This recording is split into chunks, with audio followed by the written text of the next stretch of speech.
So emulators, let's talk about what that is. We're going to be using an emulator called Qemu, at least.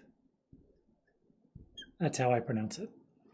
Apparently the official pronunciation is something like Qemu, but that's too much for me. So what does this do? It's software. And it acts like a real PC. That is, you can boot up other operating systems on it, for instance. So we've got here our hardware. On top of our hardware,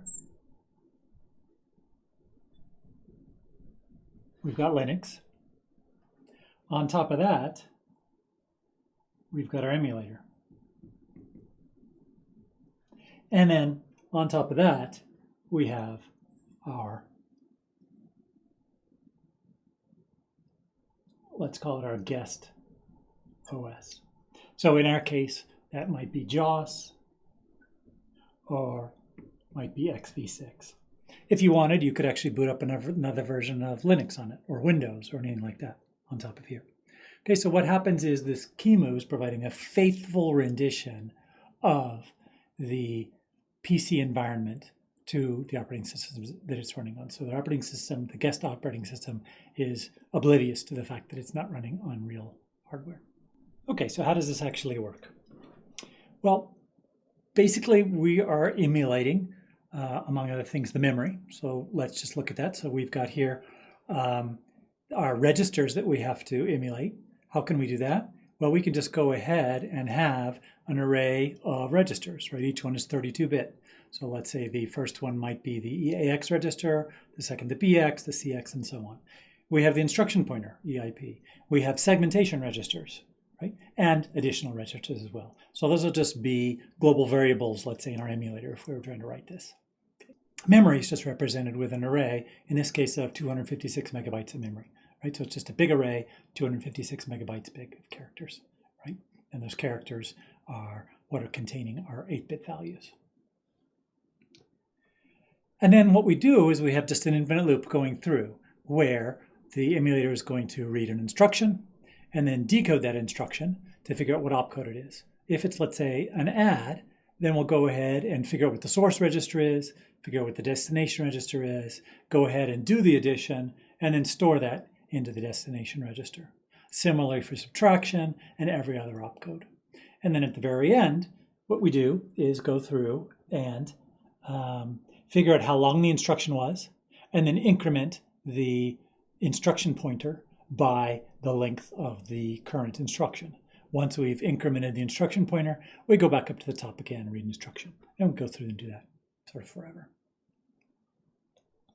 When we're dealing with the memory, first off, remember, keep in mind the memory layout of a PC separates the low 640 kilobytes from then what's called extended memory. So we have an array containing our low memory of 640K, and then we have our extended memory above that, and then we've also got whatever our ROM is for booting.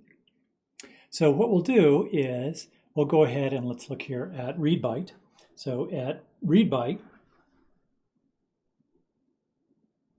we'll go ahead and take an address, and it will then call getAddr and dereference that. So getAddr is going to return us a pointer to a particular address, and we'll dereference it.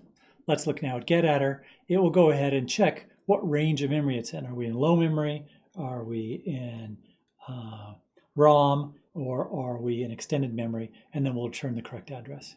So this is used for either indirecting, and then we will get that current value, or in the case of writing a byte, we'll write into there. So that takes care of memory, addresses, and registers, sort of memory instructions and registers. But then we've also got a lot of peripherals we need to deal with. So how do we deal, for instance, with the hard drive?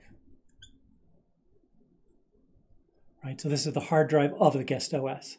Well, the simplest thing would probably be to just allocate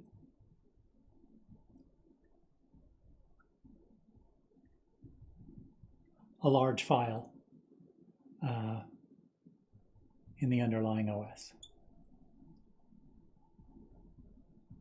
So if we wanted to simulate, for instance, a 10 gigabyte PC, we could just go ahead and allocate a 10 gigabyte file and then go ahead and move within that file, simulating the 10 gigabyte hard drive. For, let's say, a display. So for a VGA display, what we could do is draw in the underlying OS, which we might call a host OS window. I'm going to draw in there. For keyboard, we could use the hosts keyboard, right? For clock, use the host's clock, etc. So we'd have to do some manipulation and sort of mapping from the guest OS's view of particular peripherals to how we'll actually implement that in the host OS.